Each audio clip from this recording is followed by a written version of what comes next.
Hey Velocity, did you know that I can become like you? Really? How? Like this. Displacement is referred to the overall change in position of an object. Velocity is referred to the rate of change of the object in its position. Hence, when we put the equation of displacement with respect to time, we get velocity.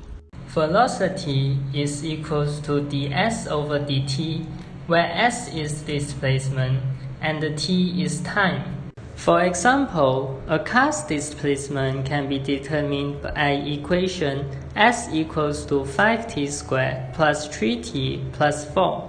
To find its velocity, we multiply the integer in front of t by the power of the term t and bring the power down by 1.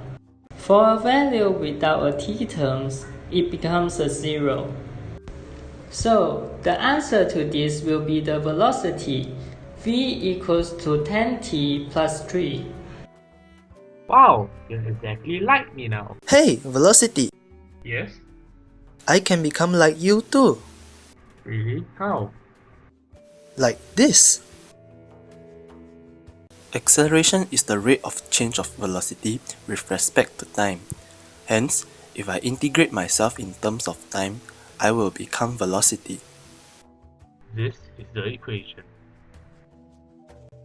For example, a car's acceleration is 10 meter per second square. To find its velocity, multiply 10 by t and add a c at the end of the equation. The answer to this will be velocity.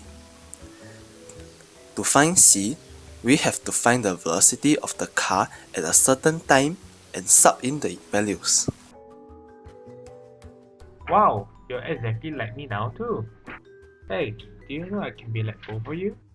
Really? Show us. My brother and I will show you now. Displacement is defined as the overall change in the position of an object. Velocity is defined as the rate of change of the object's position. Acceleration is the rate of change of velocity with respect to time. When we integrate ourselves, we become displacement, and this is the equation. For example, a car's velocity can be determined by v equals to 10t plus 3. To find its displacement, increase the power of the t value in the equation by 1 and divide the number by the new power and add a plus c at the end of it. The answer to this will be displacement, s equals to 5t squared plus 3t plus c. Similarly, to find c, we have to find the displacement of the car at a certain time and sub in the values of t. When we differentiate ourselves, we become acceleration, and this is the equation. For example, a car's velocity can be determined by v equals to 10t plus 3. To find its acceleration, decrease the power of the t value in the equation by 1 and multiply the number by the whole power. The answer to this will be displacement. As stated before, t power 0 equals to 1, and thus the acceleration equals to 10 meters per second. Wow, we sure learned a lot about ourselves today.